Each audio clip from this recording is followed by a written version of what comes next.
Hello दोस्तों, मैं सुहेल कुमार। दोस्तों,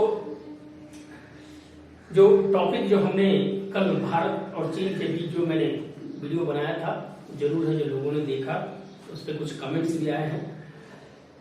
दूसरी चीज है कि दोस्तों, आज जो हम टॉपिक ला रहे हैं वो भी बहुत ही महत्वपूर्ण है। दोस्तों, एक ही आपसे निवेदन है, चैनल को आप जितना है जो आप सब्सक्राइब करें, लोगों को भी शेयर करें। आपका समय कभी भी इस चैनल पे व्यर्थ नहीं जाएगा, इतना है जो मुझे पूर्ण भरोसा है। तो आप है जो जरूर है जो लोगों के बीच शेयर जरूर करें और सब्सक्राइब जरूर करें। आज हम टॉपिक ला रहे हैं दोस्तों, जो जनसंख्या नियंत्रण एक वरदान है या अभिशाप है। दोनों एंगल, हर चीज के दो पहलू होते हैं। इसमें भी है जो दो पहलू पर है जो चर्चा करेंगे दोस्तों। 2014 के बाद है जो हर सत्र में है जो इस पे जो चर्चा होती है, और भारत है जो जनसंख्या नियंत्रण परिवार नियोजन अपनाने वाला प्रथम देश है। दोस्तों, आप जानते हैं ये जो नीति है 1952 में लाई गई थी, फिर इसके ऊपर बहुत सारे आयोग बने। 1976 में आयोग बने, 2000 में है जो जनसंख्या दोबारा नीति स्वामीनाथन आयोग रिपोर्ट्स के 2002 में लाया गया, आयोग बनाया गया। वर्तमान में भी स्थिति है जो कहीं ना कहीं है दोस्तों, जनसंख्या एक अभिशाप है। क्यों अभिशाप है?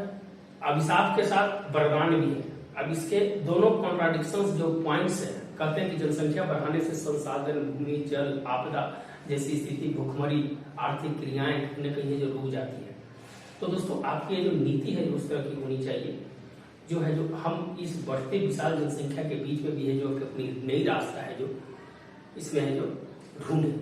चाइना भी है दोस्तों, है जो हमसे ज्यादा जनसंख्या है, लेकिन उसने भी है जो अपनी है जो ग्रोथ रेट है जो बहुत अच्छे तरीके से मेंटेन किया। उन्होंने है जो जरूर है जो नीति में परिवर्तन है जो बहुत पहले 1974-75 में ही कर लिया था।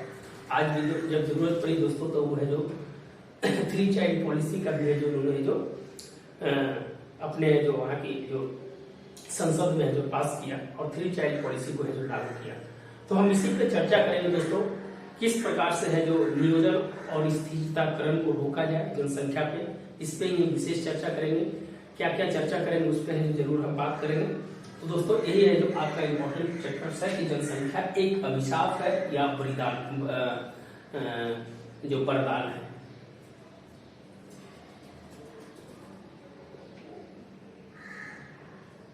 जनसंख्या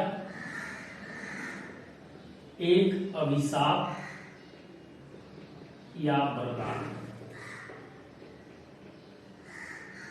दोनों ही बहुत ही दोस्तों है जो एक दूसरे के पूरक है, लेकिन पूरक होने के बाद दोनों के अलग अलग है जो महत्वपूर्ण बातें भी हो सकती है। जनसंख्या अगर दोस्तों वृद्धि होती है तो आपकी यहाँ जो जनसंख्या वृद्धि है, एक तो है जो मानव संसाधन, मानव शक्ति है जो आपके पास है जो मिलती है, मानव शक्ति, मानव संसाधन।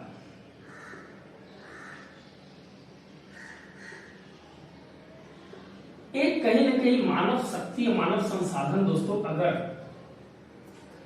भूमि पे संसाधन पे, भूमि पे संसाधन पे,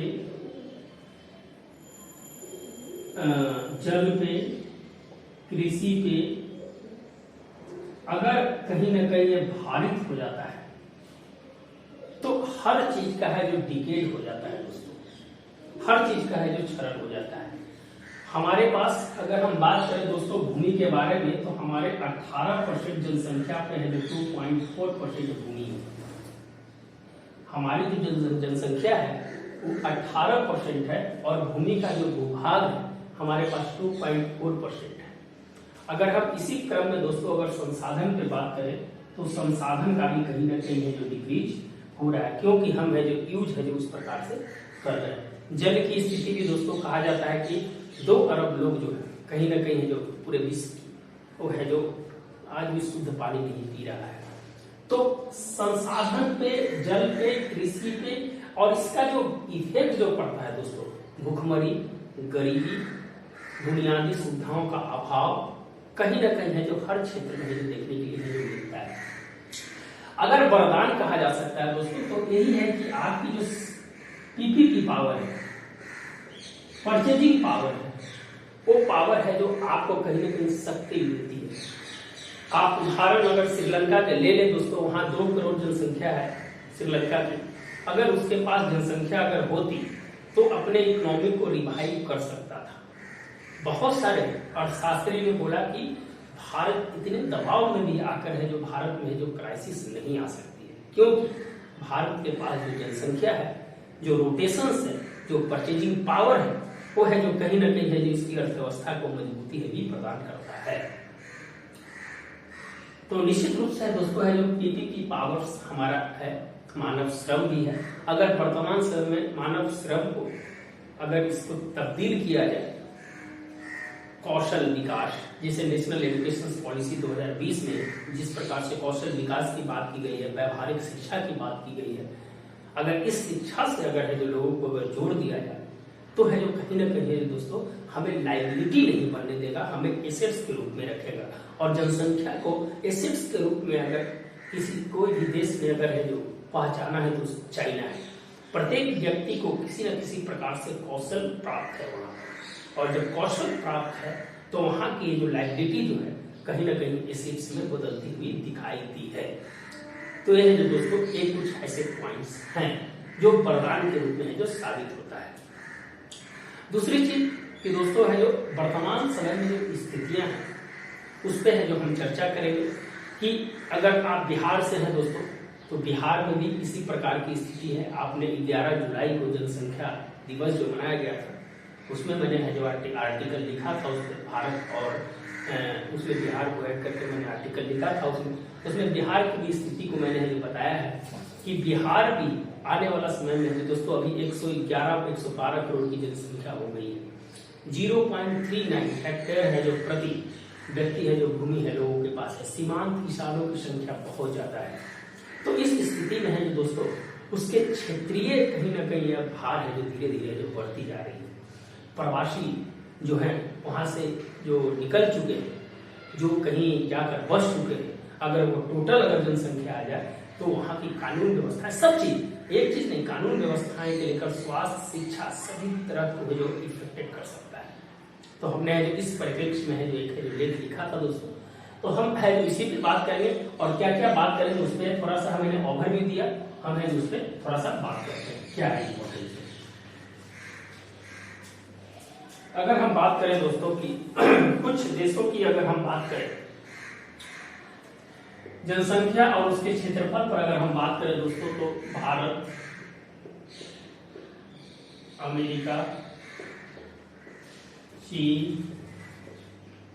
रूस, ये जैसे देश है दोस्तों। उसमें विकसित देश और विकासशील देश, मान लीजिए ये दोनों विकसित देश की श्रेणी में आ चुका है। अमेरिका तो है और चीन भी है जो विकसित श्रेणी के देश में है जो ऑलरेडी है जो दोस्तों आ चुका है।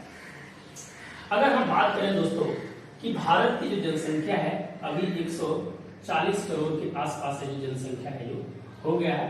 भूमि है जो 2.4% है और क्षेत्रफल के अनुसार से 7वां स्थान है इसका। अमेरिका की अगर बात करें दोस्तों तो यहाँ की जनसंख्या है 36 करोड़ जनसंख्या है दोस्तों। अभी करंट का डेटा बता रहे हैं जो अभी हाल फिलहाल में वहाँ जो जनगणना हुई है उस जनगणना पे 14वीं जनगणना जो हुई है उस पर जो हम बात कर रहे हैं। इसमें दोस्तों गोरों की संख्या जो कमी दिखाई गई है, गोरों की संख्या 1% की जो कमी दिखाई गई है गोरों की संख्या।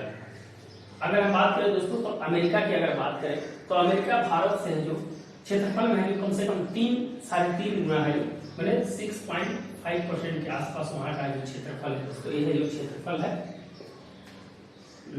ये है जो भूभाग है, भूभाग है, ये जो क्षेत्रफल है। तो अगर हम बात करें दोस्तों चीन की अगर जनसंख्या की बात करें तो दोस्तों 142 करोड़ की जनसंख्या है और जो क्षेत्रफल में भी दोस्तों 3 गुना के आसपास है जो वहां भूमि है। रूस की जनसंख्या दोस्तों 15 से 16 करोड़ है और सबसे बड़ा है जो क्षेत्रफल में जो फर्स्ट स्थान पे है दोस्तों। तो इससे थोड़ा सा अंदाजा लगा सकते हैं कि जनसंख्या नीति है जो किस प्रकार से जो भारत को जो कंट्रोल करना चाहिए। एक कुछ डेटा है दे रहे हैं कि आपको है जो जब मेंस या पीटी में अगर पूछा जाए तो जरूर है ये सब डेटा का है जो आपको वहां पर यूज होगा। तो मुझे कहने का मेन मकसद है कि जनसंख्या के साथ साथ भारत की है जो भूभाग पे अगर दबाव ज्यादा पड़ रहा है तो उसके कहीं ना कहीं है जो जनसंख्या एक बहुत बड़ी है जो कारण बन रहा है। विकसित देशों है दोस्तों, यहाँ पर विकसित देशों में है जो वहाँ कौशल विकास, संसाधन और वर्तमान समय की आपदा में कमी कहीं ना कहीं है जो वहाँ पर है जो विकास के एक नए जो पूरे जो परफॉर्मा है, विकास की एक नई जो चाल है, एक नई रूप से है जो वहाँ पर है जो देखने के लिए जो मिल रहा है। तो दोस्तों ये कुछ डेटा था, डेटा के साथ में जो दोस्तों आप जरूर है जो एग्जाम में जो डेटा लिखिए, बहुत ही इंपॉर्टेंट है। दूसरी अगर हम बात करें दोस्तों की भारत में जो नीतियां बनी, भारत में जो नीतियां बनी 1952 में जो परिवार नियोजन नीति आई, परिवार नियोजन नीति प्रथम है जो दोस्तों है जो भारत है जो अपनाने वाला देश है।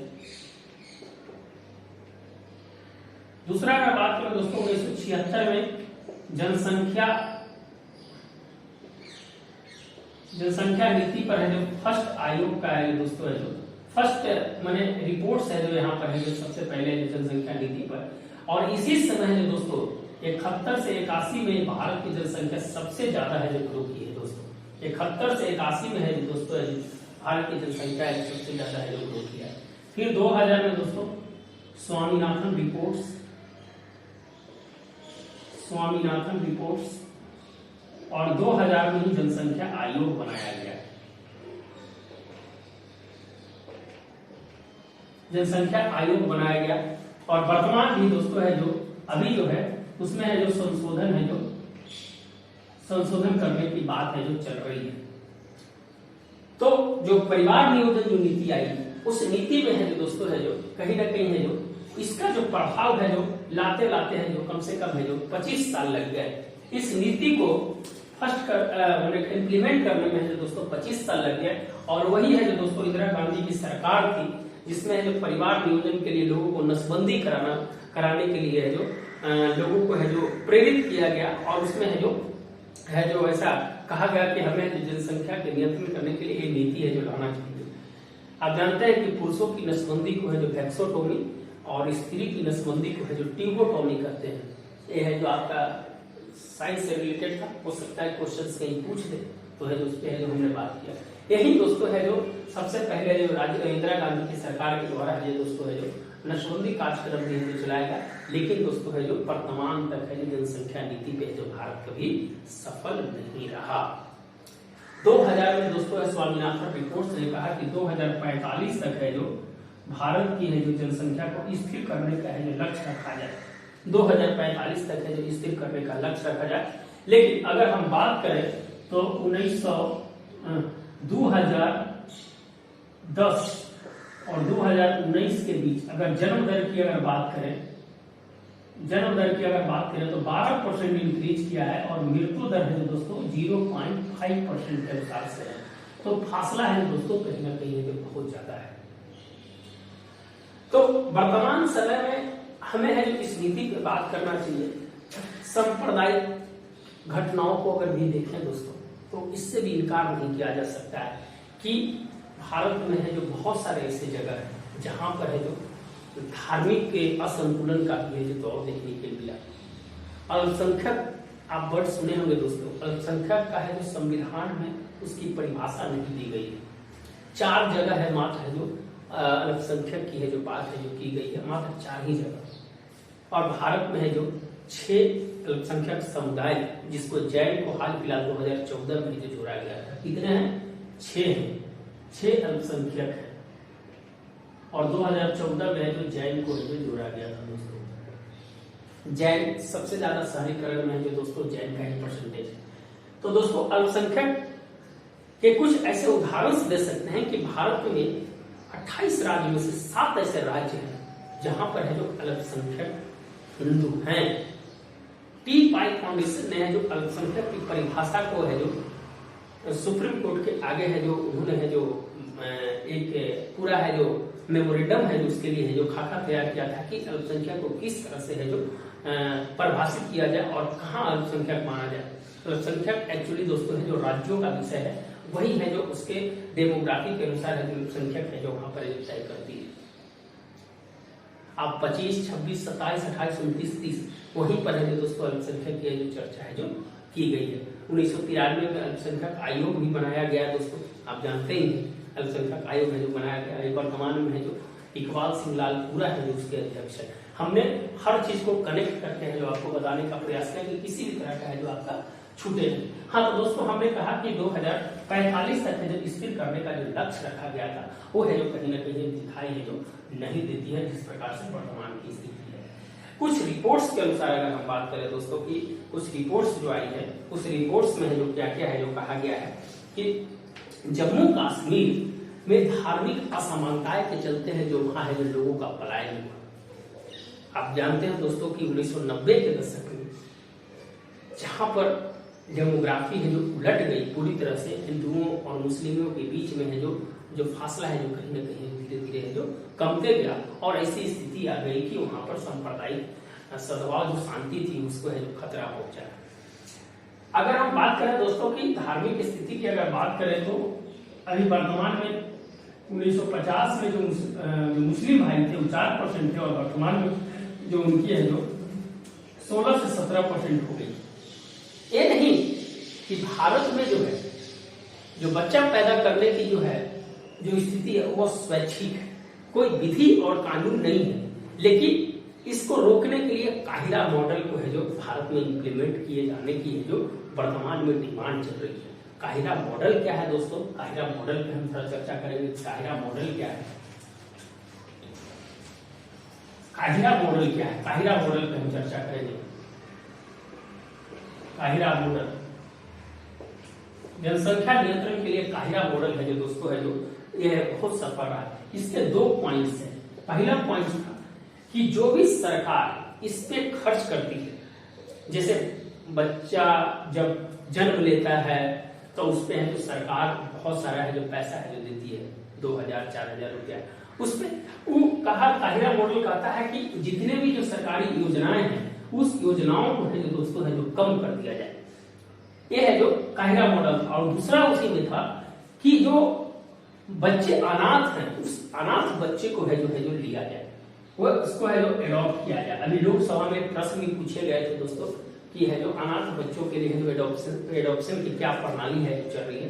तो स्मृति ईरानी महिला एवं बाल विकास मंत्री है, उन्होंने दिया कि बहुत ही अच्छी स्थिति में है जो दोस्तों है जो एडॉप्शन भारत में चल रहे हैं। उसके लिए जो लॉज लाए गए उस लॉज के मुताबिक है जो इस पे जो काम किया जा रहा है। तो काहिरा मॉडल 2 पॉइंट्स पर था कि सरकारी नीतियों में परिवर्तन किया जाए और है जो अनाथ बच्चों के एडॉप्शन की है जो वृद्धि को बढ़ाया जाए, ताकि है जो लोगों की जो मानसिकता है वो है जो उसको चेंज किया जाए। एक प्रयास ऐसा है, एक आत्मचिंतन ऐसा है कि इस तरीके से अगर है जो किया जाए, काहिरा मॉडल को लागू किया जाए तो हो सकता है कि हमारी जो स्थिति है जो पहले से जो बेहतर हो।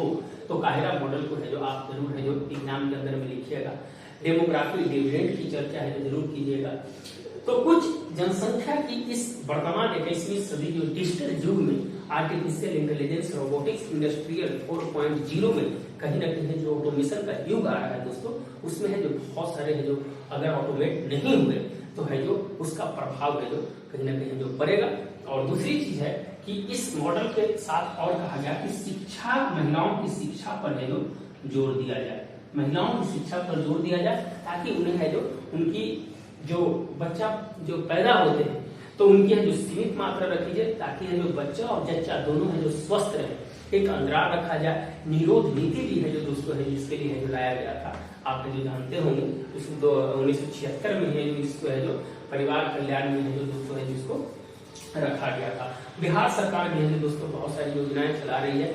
कपल्स योजना जो है बिहार में नव जो विवाहित के लिए है जो एक मॉडल भी है जो लाया था दोस्तों, उसकी चर्चा नहीं करेंगे, थोड़ा है जो उसमें अश्लीलता की बात, इसलिए हम उसकी चर्चा है जो नहीं करेंगे। एक ओपन प्लेटफॉर्म है इसमें। तो निश्चित रूप से जो दोस्तों है जो इससे है जो शिक्षा पर जोर देना चाहिए, महिलाओं की भागीदारी को बढ़ाना चाहिए, महिलाओं को कार्यशील है जो बनाना चाहिए, ताकि है जो उनको है जो इस पूरी व्यवस्थाएं हैं उस व्यवस्थाएं के बारे में उनको जानकारी हो कि अगर इस प्रकार की अगर समाज में अगर डिमांड है तो हम भी है जो इसमें है जो आगे बढ़कर है जो काम है जो करें। तो ये है जो दोस्तों है जो कुछ जनसंख्या के रिलेटेड जो पॉइंट्स थे हमने है जो आपसे इसका चर्चा किया। और कुपोषण 14% की स्थिति में है जो धीरे धीरे बढ़ रही है दोस्तों, गरीबी, इसी से मैंने सब जितना भी है जो समस्याओं का जो दौर है आप इससे कनेक्ट करके जो लिख सकते हैं। तो दोस्तों आज का जो टॉपिक था उसमें है जो करीब करीब हमने जो चर्चा किया वो है जो बहुत इंपॉर्टेंस होगा। अगर आप अच्छा लगता है वीडियो तो जरूर है जो लाइक करें, सब्सक्राइब जरूर करें। दोस्तों हम आपसे अनुरोध है और निवेदन भी है कि चैनल को आप जरूर है जो आगे बढ़ाएं। मेरा चैनल दोस्तों सिर्फ है जो ओनली फॉर स्टडी मटेरियल के लिए जाना जाता है और उसी पे है जो हम काम करते हैं, अपने काम पे विश्वास रखते हैं और आपका सहयोग अगर होगा तो जरूर है दोस्तों है मैं जो आपके साथ है जो जुड़ते रहेंगे। तो मिलते हैं दोस्तों नए वीडियो के साथ। धन्यवाद।